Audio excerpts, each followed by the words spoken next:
दोस्तों, आज मैं आपको जो चैप्टर एक्सप्लेन करने जा रहा हूँ उसका नाम है ए लेटर टू गॉड, जिसका मतलब है गॉड को लेटर लिखना। वैसे तो आजकल हम व्हाट्सएप में बातें कर लेते हैं, लेकिन पहले के ज़माने में जब फ़ोन व्हाट्सएप नहीं था तो लोग लेटर लिखा करते थे। तो एक आदमी है लेंचो, जिसने क्या किया, अपने दुख दर्द सब कुछ लेटर में लिख के डायरेक्ट गॉड को ही सेंड कर दिया। तो देखते हैं इस चैप्टर में क्या क्या होता है। The house the only one in the entire valley set on the crest of a low hill. From this height one could see the river and the field of the ripe corn dotted with the flowers that always promised a good harvest. तो एक house होता है, एक घर होता है जो बिल्कुल एक हिल के ऊपर रहता है, जहाँ से आपको पूरा नज़ारा दिखने को मिलता है। जैसे एक रिवर होता है और उसके बीच में एक फील्ड है जहाँ पर वो बंदा खेती करता है। ठीक है, किस चीज़ का खेती करता है? कॉर्न का।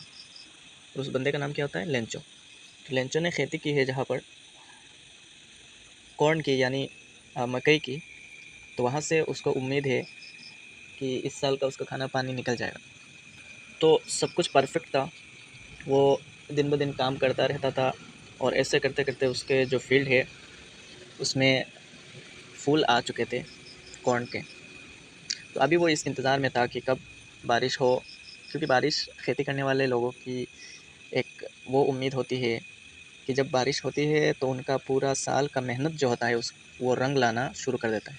ठीक है ना? तो ऐसे वो भी वेट कर रहा है कि कब बारिश हो और उसका कॉर्न जो है वो उगना शुरू हो, ताकि वो बाज़ार में बेच के अपना जो पूरा साल, अगला साल वो क्या करना चाहता है, गुजारना चाहता है। ये बंदा इस चैप्टर का प्रोटैगनिस्ट है, यानी मेन कैरेक्टर है, जिसके इर्द गिर्द पूरा स्टोरी घूमेगा। और प्रोटैगनिस्ट यानी हीरो, जिसको हम आसान लफ्ज़ों में कहते हैं, वो होता है जिसके दुख में हमें दुख का महसूस होता है, जिसके सुख में हमें सुख महसूस होता है। तो इस चैप्टर का प्रोटैगनिस्ट लेंचो है, जो क्या है, बारिश का वेट कर रहा है। एक दिन होता क्या है कि वो घर से बाहर निकलता है और नॉर्थ ईस्ट की तरफ देखता है कि बहुत सारे बादल आ रहे हैं। तो उसके मन में एक खुशी सा छा जाता है कि फाइनली बारिश आने वाला है। तो वो क्या होता है, अचानक बारिश गिरना शुरू भी हो जाता है। तो वो अपने वाइफ से बोलता है कि देखो, बारिश गिरना चालू हो गया है और ये जो छोटे छोटे बूंदे गिर रहे हैं ये 5 सेंट है, और जो बड़े बूंदे गिर रहे हैं ये 10 सेंट है। बारिश की जो खुशी है उसको महसूस करने के लिए बाहर निकल जाता है, एक दो बूंद अपने अपने शरीर में महसूस करता है। ऐसे करके वो काफ़ी खुश नज़र आ रहा होता है। तभी अचानक विंड फ्लो बढ़ जाता है और अचानक हेल स्टॉर्म होना शुरू हो जाता है। अगर ऐसे हालात हो कि आप किसी पूरे साल का मेहनत दाव पे लगे हो, बारिश का आप वेट कर रहे हो, बारिश तो आया लेकिन साथ में हेल स्टॉर्म भी लेके आया, जो पत्थर गिरते हैं वो लेके आए, तो आपके मन में कैसा फील हो? तो लेंचो भी, क्योंकि वो अपने पूरे फैमिली को मैनेज करता है, तो वो भी काफ़ी सैड सा होने लगा। और वो ये मन ही मन में ये दुआ करता रहा कि काश ये 2 मिनट में या 5 मिनट में बस ये ख़त्म हो जाए। लेकिन ऐसा नहीं हुआ, पूरा 1 घंटे तक ये हेल स्टॉर्म होता रहा। ऐसे करते करते पूरा जो फील्ड है, पूरा जो नमक के फील्ड जैसा वाइट हो गया और वो बिल्कुल निराश हो गया। ठीक है ना?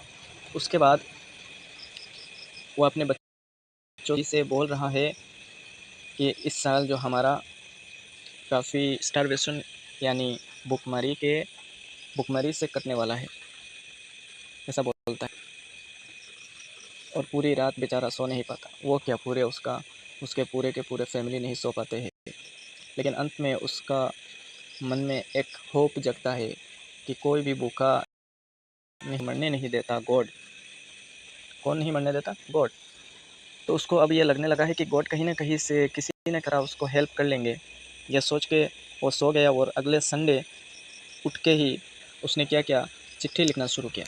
चिट्ठी में वो लिखता है, गॉड देखिए, मैंने 1 साल पूरा लगा के ये खेती किया है, लेकिन जो नेचुरल डिज़ास्टर आया, जो रेन आया, रेन के साथ हेलस्टॉर्म आया, जो आके मेरे खेती को बर्बाद कर दिया।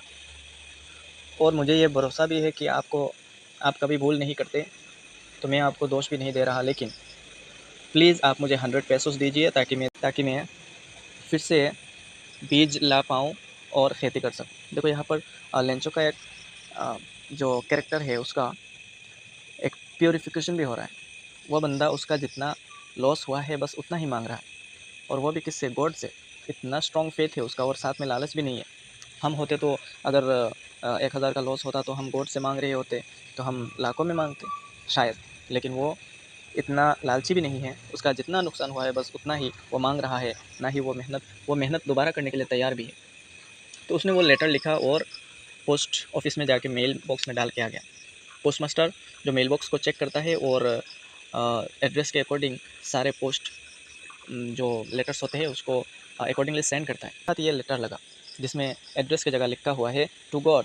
तो वो बेचारा पूरा क्या है फूट फूट के हंसने लगता है। पोस्टमैन ये लेटर लेके पोस्ट मास्टर के पास जाता है, तो जाके बोलता है देखो ये लेटर किसी ने लिखा है गॉड को, हम इसको कैसे पहुँचाएँ। ठीक है, उसके बाद पोस्ट मास्टर जो है वो भी लेटर को देखता है कि दिखाओ दिखाओ क्या लिखा हुआ है। वो भी हाथ में लेता है गॉड, टू गॉड लिखा हुआ देख के वो भी हंसने लगता है और अचानक से रियलाइज़ करता है कि आ, जो जिसने भी ये लेटर लिखा है वो काफ़ी गॉड पे फेथ रखता है। तो वो सीरियस हो जाता है, वो बोलता है काश हमें भी ऐसे फेथ करने वाला बना दे ऊपर वाला।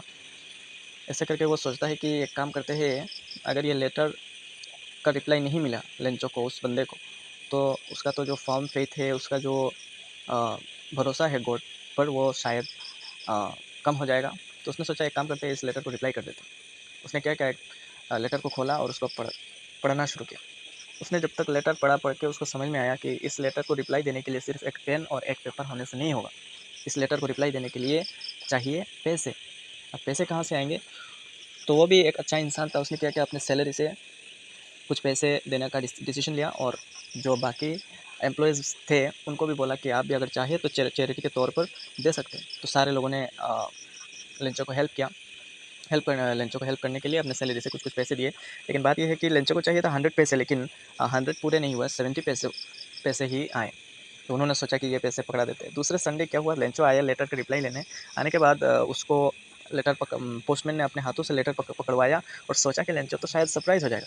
आप भी सोचिए, लेंचो के जगह पे खड़े होकर सोचिए, अगर आप लालच के तौर पर एक लेटर लिखते हैं, उसको रैंडमली डाल के आते हैं मेल बॉक्स में और उसका रिप्लाई पैसा उसका रिप्लाई भी आपने पैसे मांगा और पैसे मिल गए रिप्लाई में, तो आपको कैसा लगेगा? सरप्राइज़ हो जाएंगे। तो उस पोस्ट मास्टर को लगा लेंचो भी सरप्राइज़ हो जाएगा, लेकिन लेंचो ने लेटर को लिया और कोई सरप्राइज़, कोई उसका ऐसा कुछ नज़र नहीं आया। जिससे भी हमें पता चलता है कि लेंचो को पूरा भरोसा है गॉड पे और गॉड उसको पैसे देंगे, ये भी उसको भरोसा है, इसलिए इसमें सरप्राइज़ होने के लिए उसका कुछ है ही नहीं। ठीक है ना? तो अभी उसके बाद क्या हुआ, लेंचो ने ये लेटर जो है, ये लेटर लिया और पैसे गिनना शुरू किया। पैसे गिनते गिनते अचानक उसका जो फोरहेड है, जो मत्था है ना, वहाँ पर झुर्रियाँ आने लगे, मतलब वो रिंकल्स आने लगे। वो गुस्से में लाल होता गया। क्यों? क्योंकि उसने 100 पैसों मंगाया था, उसको 70 पैसों मिला। तो उसको बहुत ज़्यादा गुस्सा आया। उसने फटाफट से जाके एक पेपर लिया, एक पेन लिया और फिर से दूसरा लेटर लिखा। ये सब देख रहे थे पोस्ट मास्टर और पोस्टमैन दूर से, और वो लोग सोच रहे थे शायद लेंचो थैंक्स कह रहा होगा या फिर थैंक यू, ऐसा कुछ शायद लिखा होगा। तो उन्होंने सोचा लिखने देते। उसके बाद लेंचो ने लेटर लिखा और उसको मेल बॉक्स में सेंड करके घर चला गया। तो लेंचो ने लेटर में लिखा क्या, वो देखने के लिए उस पोस्ट मास्टर ने पोस्टमैन से बोला लेटर लाओ। उसमें पढ़ने के बाद उनका पूरा मूड ख़राब हो गया। क्यों? क्योंकि लेंचो ने उसमें लिखा था कि भगवान गॉड, आप तो कभी भूल नहीं करेंगे, ये पूरा विश्वास है मुझे। तो आपने 100 पैसों ही भिजवाया था, लेकिन आपको मुझे डायरेक्टली सेंड करना था। ठीक है ना? अभी क्या है कि जो यहाँ पर मुझे सिर्फ 70 पैसों मिले और मुझे बाकी 30 पैसों भी चाहिए। वो अगर नहीं मिलेंगे तो मेरा नुकसान का तो भरपाई नहीं हो पाएगा, मैं कुछ नहीं कर पाऊँगा। आप प्लीज़ मुझे वो 30 पैसों दे दीजिए, लेकिन इस बार प्लीज़ आप काइंडली पोस्ट ऑफिस के थ्रू ना दीजिए, मुझे सीधा घर पे भिजवा दीजिए किसी भी तरह। क्योंकि पोस्ट में ये जो पोस्ट ऑफिस एम्प्लॉयज़ है, ये सारे क्रूक्स है, बंच ऑफ क्रूक्स है। जैसे हम बोल सकते हैं चोर है, दलाल है जो पैसे मार के खाते हैं, ब्रोकर्स है। ठीक है, ऐसे लेंचो ने ऐसे लिखा उसमें। अब देखिए यहाँ पर 2-3 पॉइंट्स निकल के आते हैं। उसके बाद तो क्या हुआ, पोस्ट मास्टर ने वो 30 पैसे दिए या फिर लेंचो के घर में गया, क्या हुआ वो तो यहाँ पर नहीं है। वो हम पे छोड़ दिया गया कि हम कैसे सोचते हैं इस चैप्टर के बारे में। तो देखिए यहाँ पर एक तो लेंचो का जो फेथ है वो नज़र आता है, दूसरा है जो पोस्ट मास्टर का अच्छा होना, भला होना। ऐसे इंसान आपने भी हमेशा कुछ ना कुछ ऐसा सुना होगा कि अच्छे इंसान जो होते हैं, जो अच्छे काम करते हैं, उनका नतीजा हमेशा ख़राब ही आता है। जैसे यहाँ पर अच्छा इंसान बनने के चक्कर में पोस्ट मास्टर ने और बाकी एम्प्लॉयज़ ने अपना सैलरी से, तो उन्होंने अपना पेट काट के पैसे दिए हैं, लेकिन उसके रिप्लाई में उनको मिला क्या कि वो लोग क्रूक्स है, चोर है, डकैत है, ऐसा ऐसा सुनने को मिला। अभी ये स्टोरी से आपको ये शायद नेगेटिव में अगर आप इसको लेना चाहते हैं तो ये कर सकते हैं कि पोस्ट मास्टर की तरह हमें हेल्प नहीं करना चाहिए, अच्छा इंसान नहीं बनना चाहिए, क्योंकि लोग हमेशा उसका गलत मतलब उसका क्या करते हैं, कोई तारीफ़ नहीं करते बल्कि उसको गाली पड़ती है अच्छे काम करने से। या फिर ये भी कर सकते हैं कि अ, बिना कुछ एक्सपेक्टेशन के आप हेल्प कर सकते हैं। और दूसरी बात ये है कि लेंचो की तरह फेथ तो कर सकते हैं, लेकिन ब्लाइंड फेथ नहीं करना है। सबसे इम्पोर्टेंट जो है कि भगवान पे हमें ब्लाइंड फेथ नहीं करना है। तो दोस्तों, ये तो मेरा शुरुआती वीडियो है। धीरे-धीरे इसको इम्प्रूव करने की कोशिश करूँगा। मैं व्हाइट बोर्ड का इस्तेमाल काफ़ी हाल हाल ही में शुरू करने वाला हूँ। अगर आपको ये वीडियो अच्छा लगा तो इसको चैनल को सब्सक्राइब करें, वीडियो को लाइक करें, और आप आइडिया भी दे सकते हैं कि कैसे करने से आपको ज़्यादा समझ में आएगा, या फिर मैं आपको ज़्यादा समझा पाऊँगा। और ये मेरा पहला वीडियो है, इसलिए शायद मुझे बोलने में भी उतना मैं फ्रीडम महसूस नहीं कर पा रहा हूँ। लेकिन अगर आप कमेंट में अच्छी बातें लिखें तो शायद मैं और भी खोल पाऊँ ज़्यादा। क्योंकि हमेशा मैंने क्लास में ऐसा एक्सप्लेन किया है, तो वहाँ क्या होता है, रिएक्शन साथ ही साथ में मिल जाता है, तो मोटिवेशन भी बना रहता है। लेकिन वीडियो बनाते समय तो यूँ ही जैसे अकेले पागलों की तरह उम, बकते रहो। तो ऐसे कभी जो क्या होता है, एनर्जी जो होता है अप एंड डाउन्स होता रहता है, फ्लक्चुएट करता है। ऐसे मैं काफ़ी जल्द ही एनिमेशन वीडियो डालने वाला हूँ। या तो व्हाइट बोर्ड यूज़ कर सकता हूँ, या फिर डिजिटल बोर्ड का भी इस्तेमाल कर सकता हूँ। तो ये मेरा एक्सपेरिमेंटल वीडियो है। इसमें बढ़ के आप अ, प्यार दिखाइए। तो ठीक है, चलते हैं। Thank you.